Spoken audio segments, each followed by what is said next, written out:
Hi everyone, I'm Maria McLachlan and this is video number 5 in my series about bad arguments by trans activists. The first one I'll mention in this video is on my website, but it's not on my bad arguments page, it's on another page on which I link to news stories and articles related to sex segregated spaces.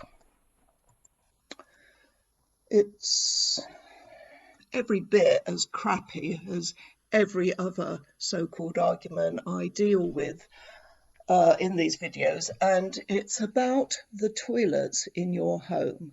Here are some examples. Every time a comment like these is pasted on Twitter by somebody who hasn't engaged their brain before hitting keyboard, it attracts dozens of mocking responses, and quite right too, but they still make it.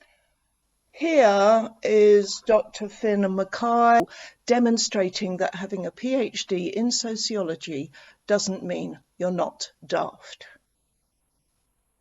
I mean, could there be an outside chance that when Posey Parker said she didn't want her child using a toilet next to a man, she meant an unknown man, not the child's own father? And here's another gotcha. How do we go to the toilet at home? Well, it is difficult, isn't it, when you are as public-spirited as I am, and I'm sure many of you are, and we invite random strangers in to use the loo. And of course, like most private homes, we have a row of cubicle toilets with partitions that aren't floor to ceiling. And people get up to all sorts in them, don't they? Just as they do everywhere else where there are public toilets. Some of them are even cheeky enough to spy on the woman using the next cubicle, like this guy did, and this guy, and this guy. And some of them will even hide cameras in there. It's amazing that the lengths some men will go to. This one died in the process. This young man, Katie Dolotovsky, sexually assaulted a 10-year-old girl in one supermarket ladies' toilet and was caught filming a 12-year-old girl over a cubicle partition in another supermarket ladies' toilet. And he was rewarded by being sent to a women's hostel. You couldn't make this up. It is, of course, true that women and girls can be and are molested and violated anywhere, that a man determined to molest women will do so anyway, but no, we don't need separate tool sheds, dear. We don't usually drop our knickers in tool sheds, or at least not when there might be unknown men around. It's also true that if a man is determined to enter the ladies' toilet, a sign on the door won't stop him.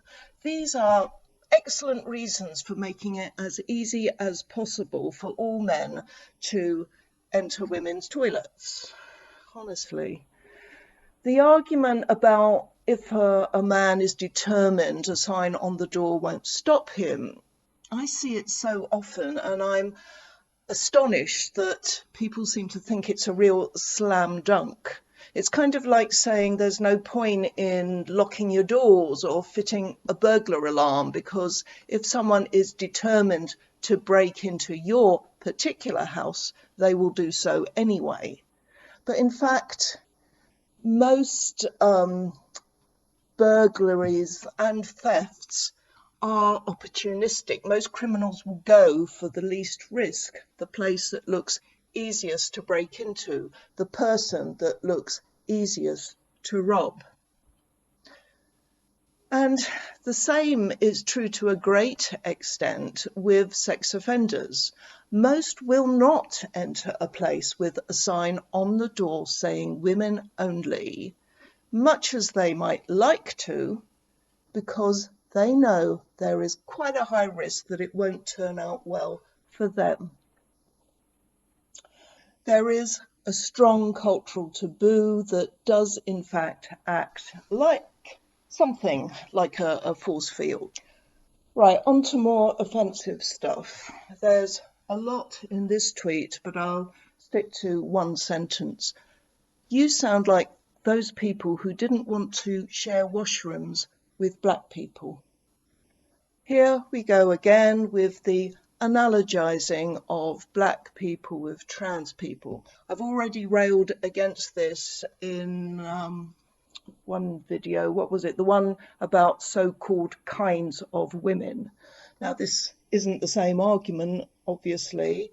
In fact, this is the bizarre idea that it is akin to racism that women and girls don't want men and boys around when they use the toilet, adjust their appearance, gossip with their friend, and escape unwanted male attention, which are all things women's toilets can be and are used for. Depends where they are. I'm sure I don't need to point out to most viewers of this video that as an argument, this has no merits whatsoever. It's pure ad hominem. It's casting aspersions on those of us keen to keep sex segregated spaces. And it's attributing to us motives we do not have in order to deflect attention from what should be perfectly understandable feelings and concerns. Here's another. Make no mistake, their argument doesn't matter. Well, at least he admits it. What we are saying in trying to hang on to those spaces that women campaigned for doesn't matter.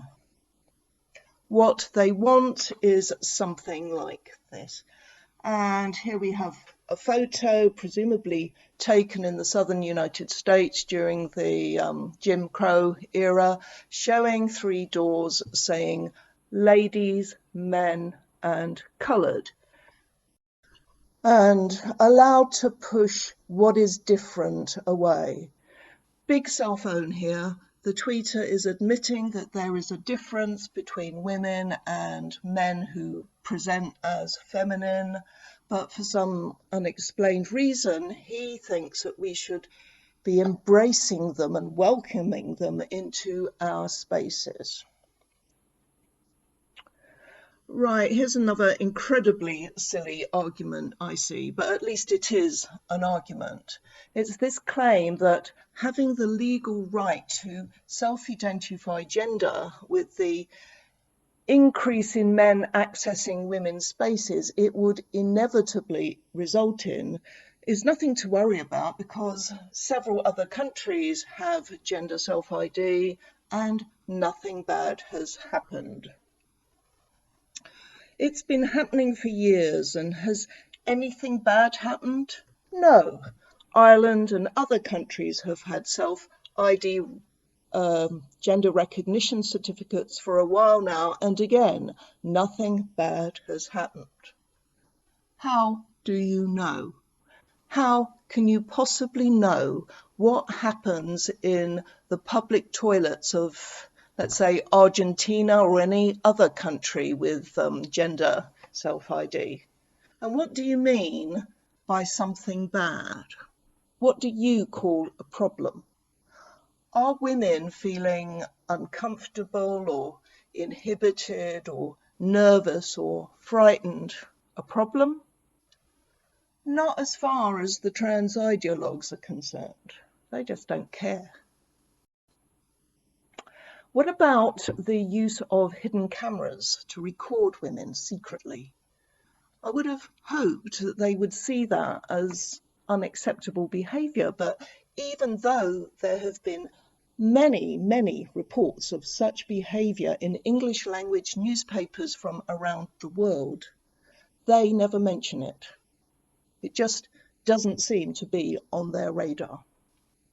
The only thing they say, in fact, pay lip service to, are actual assaults and rapes, and they insist there has been no increase. But Again, how do they know?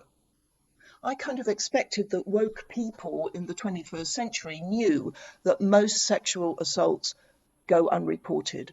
Victims often don't tell anyone, and certainly not the police, and there are various reasons for that.